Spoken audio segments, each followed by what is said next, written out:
Michael, he calls Senator Tim Scott D.C. Republicans. Not happy with these two African Americans. Earlier, he said Byron Donalds, he should not be siding against me and his state. He should not be siding with Kamala Harris. He should be standing with the state. That tells you how they feel about them black folk over there. Yeah, he's trying to keep the Negroes in line. But here's the thing, man. I know you said that they rediscovered their blackness or something like that. It's only when it's convenient, okay? Because Byron Donalds still supports Donald Trump. Well, okay? I get it. But listen, Michael. Michael, the whole point of rediscovering, I didn't say they rediscovered it for 24 hours only in that soundbite. Well, hold on. Let me finish. So if you look at this, all right, Byron Donalds still supports Donald Trump. Senator Tim Scott still believes racism doesn't exist. Now, they admit that slavery was wrong, okay? What? They have nowhere else to go. Of course, they're going to have to admit slavery was wrong. Senator Tim Scott is still against the black farmers getting any type of restitution. Senator Tim Scott is still against Michael, I know what they're against. I just want to speak to what they said and how DeSantis was responsible. I know all the other stuff, right? Okay, but I want to stay on topic. Speak to what they said and how DeSantis is responding. Yeah, but what they say, we also have to connect to what they do. So yes, they spoke out when it's convenient, okay, to stand up and say slavery wasn't a positive. All right. And Ron DeSantis is who has a history degree from Yale University, by the way. Ron DeSantis is trying to defend the social studies standards coming from his Florida Department of Education. They don't get any respect from me. OK, it's easy to jump and compare this to Vice President Mike Pence. He had a moment of courage, January 6th, and now he's back to being a coward. Okay, so now my thing is, where is your policy to fall in line with what you just said? See that it's easy to jump out there and say this when it's convenient, and the majority of America knows that. Is wrong to try to position slavery as somehow it benefited African Americans, even though, like I said last week, there are some instances where you had African Americans who gained skilled trades and were able to use them. Kofi, who was Paul Cuffey's father, was one of them, and his father gained his freedom. OK, but no, they don't get any respect from me. They're still, I still have the same opinion of them. I got it.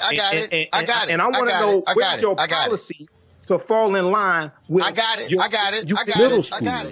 These new teaching standards require students to be taught that slavery was beneficial to African Americans because it helped them develop skills. It helped them develop skills, the union said. Now, I want to go to this here. A spokesperson from the Florida Department of Education on Thursday, that was Thursday, July 20th, provided a response to NBC News questions through a statement from Dr. William Allen and Dr. Francis Presley Rice, who are members of Florida's African American History Standards Work Group, Florida's African American History Standards Work Group. The new standards were defended in the statement as, quote, comprehensive and rigorous instruction on African American history. We proudly stand behind these African American history standards, the statement said. Okay, now, quote, the intent of this particular benchmark clarification is to show that some slaves develop highly specialized trades from which they benefited. Okay, from which they benefited. This is factual and well documented. Okay, so then the statement released by these two, okay, who are on the who are members of Florida's African American History Standards Work Group, and it's a statement released by a spokesperson from Florida's Department of Education. It then goes on to list 16 African Americans who they claim benefited from skills they learned during slavery. The statement continued. Some examples include blacksmiths like Ned Cobb, Henry Blair, Lewis Latimer, and John Henry. Okay, shoemakers like James Fortin, Paul Cuffey, and Betty Washington Lewis, fishing and shipping industry workers like Jupiter Heyman, John Chavis, William Whipper, and Crispus Attucks, tailors like Elizabeth Keckley, James Thomas, and Marietta Carter, and teachers like Betty Stockton and Booker T. Washington. End quote. It's disappointing that some detractors would devalue the research from the work group and reduce it to, quote, a few isolated expressions without context, end quote, the statement said. All right. Now, a representative for Governor Ron DeSantis could not be immediately reached for comment on Thursday. Okay, now, here's what's something important. So I was looking at, very familiar with Paul Cuffey. Paul Cuffey took African Americans back to Sierra Leone, repatriated back to Sierra Leone. There's an article from the Tampa Bay Times that deals with these claims coming from the Florida Department of Education. Okay. And the name of this article is Benefited from Slavery. Critics say some of the state's examples were never even slaves. Okay. There's no evidence that Paul Cuffey was ever a slave. There's no evidence Paul Cuffey was ever a slave. Read this article here from the Tampa Bay Times. Benefited from slavery. Critics say some of the state's examples were never even slaves. The battle over Florida's new African American history standards grows more heated. All right. So we know Booker T. Washington was a former slave, right? But they go and they talk about responding to the criticism. The department issued a statement Thursday offering 16 examples of historic figures it said fit the description, that they developed highly specialized abilities that helped them later in life is, quote, factual and well documented, the department said. Asked for more information on Friday, the Florida Department of Education cited the colored patriots of the American Revolution, an 1895 book, a book that came out in 1895 by William Cooper Nell, and they cited Encyclopedia of African American History from 1619 to 1895. This was a book that came out in 2006, edited by Paul Finkelman. All right. Now, let's see. Other sources offer conflicting descriptions of the 16 historic figures, and critics came forward to attack the department's claims. Critics came forward to attack the Florida Department of Education's claims. Several critics argued that nearly half the figures highlighted by the state of Florida were never enslaved Africans. Others who did spend time in slavery did not gain their skills from slavery. They gained the skills after slavery. Okay, quote, they just threw out a bunch of names to make it seem like something good came of slavery, said Andrew Spar, president of the Florida Education Association Teachers Union. Quote, the reality of it is the facts don't back up what they are saying, end quote. He mentioned Booker T. Washington included on the state list as an educator. Booker T. Washington was enslaved, but did not gain his skills until after being freed at age 9. Booker T. Washington worked in mines and as a houseboy before entering school, according to Tuskegee University, which Booker T. Washington founded in 1881. Georgetown University postdoctoral fellow Joshua Stein took issue with the state of Florida's use of James Forten and Lewis Latimer as examples. The Florida Department of Education said Lewis Latimer was a blacksmith born in slavery in 1848 and freed in 1852, and James Forten was a shoemaker born into slavery in 1766 who escaped in 1784. Okay, a museum dedicated to Lewis Latimer states that he was born to two self-liberated, formerly enslaved parents. Okay, he was born free. Lewis Latimer was born free. He was born to two self-liberated, formerly enslaved parents. He was self-educated. He worked as an inventor, participating in the development of the telephone and incandescent lighting, among other inventions. Now, the Museum of the American Revolution describes James Forten as a black entrepreneur born to free parents. James Forten was never a slave. James Forten served on privateer ships during the American Revolutionary War, which is 1775 to 1783, and he became a wealthy sailmaker.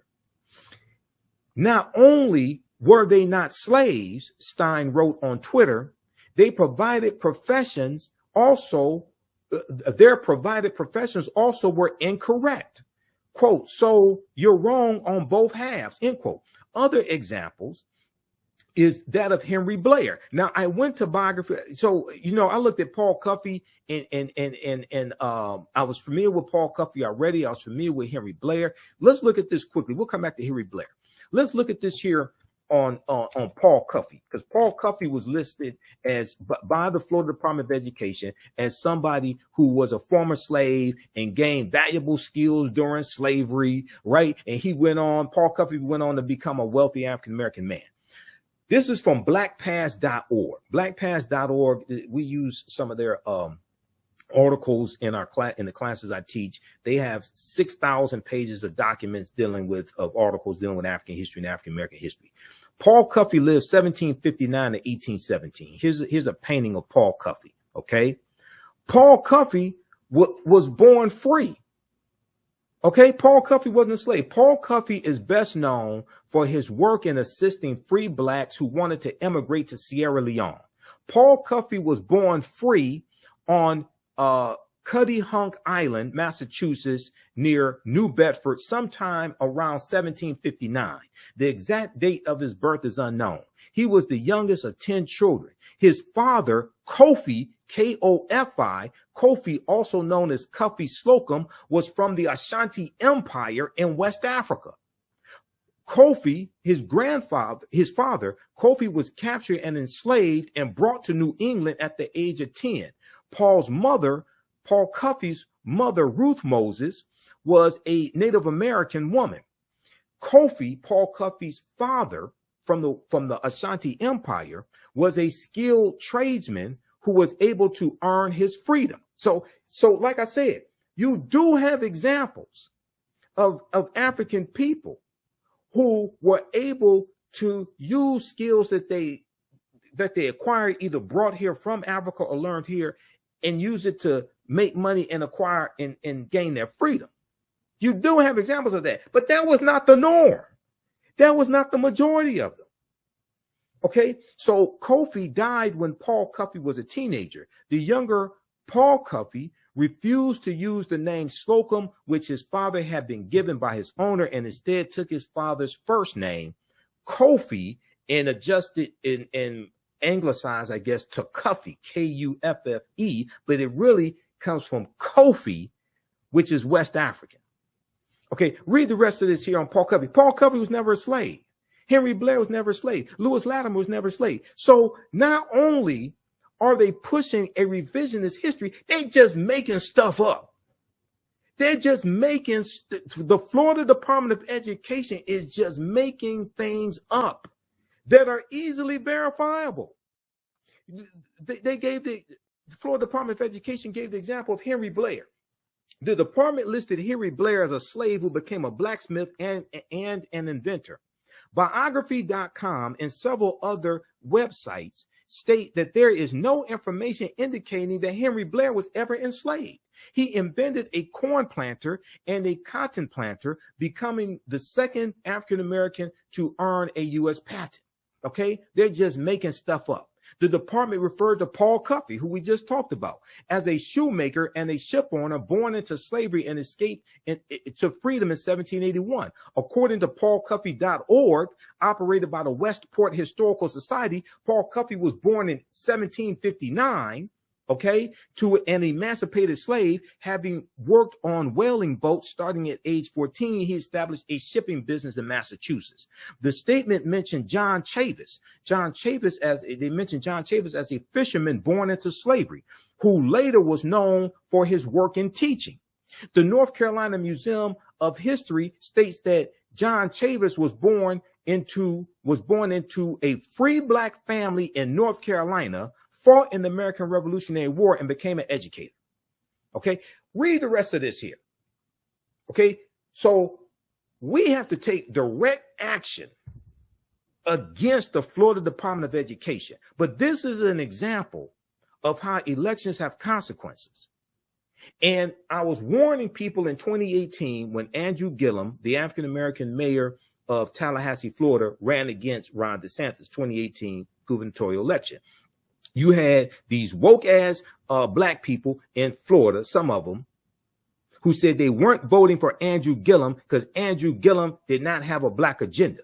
And I said, Ron DeSantis has a black agenda. Ron DeSantis has an anti-black agenda.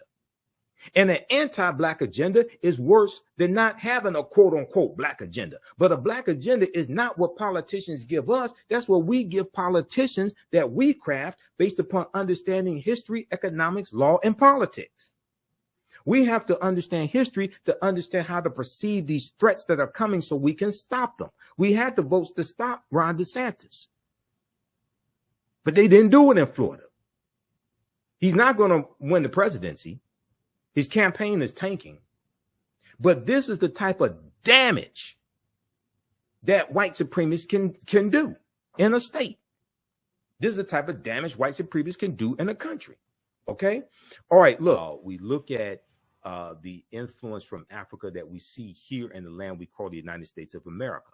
Did you know that the Washington Monument is an ancient African symbol called a tekken, which comes from the mythology of Asar, Aset, and Heru, who the Greeks called Osiris, Isis, and Horus. And it's a symbol of resurrection and transformation, okay? And there are about 1,200 Tekkenu all throughout ancient Kemet, ancient Egypt. Today, there are less than a dozen, all right? Be sure to visit our website, theafricanhistorynetwork.com, theafricanhistorynetwork.com, and register for this 12-week online course that I teach. Ancient Kemet, the Moors, and the Maafa, understanding the transatlantic slave trade, what they didn't teach you in school. Kemet is one of the original names for Egypt, okay? This class is on, when you scroll down our website and you go to the top, you'll see the information for our radio show, the African History Network show. Our social media handles are here as well. I'm on Sundays, 9 p.m. 11 p.m. Eastern Standard Time on 9:10 a.m. Superstation WFDF here in Detroit. And we broadcast on our Facebook and YouTube channels and pages when we're on live. But our 12-week online course, Ancient Kemet, one of the original names for Egypt, the Moors, and the Maafa, understanding the transatlantic slave trade, what they didn't teach you in school. Our next class is Saturday, July 29, 2023. We do the sessions live. All the sessions are archived and recorded. You can go back and watch it anytime. This class is on sale $80, regularly $130. Even after the course is over with, you can go back and watch the full class. You still have full access. So a year from now, 2 years from now, you can go back and watch the entire course, okay? You can use this information with your children. I would say the content is PG-13. It's not overly graphic. I don't do a lot of cursing or anything like that. I do a PowerPoint presentation. We have over 200 slides. I created the PowerPoint presentation. I'm a historian. I've been studying 30 years, actually 31 years.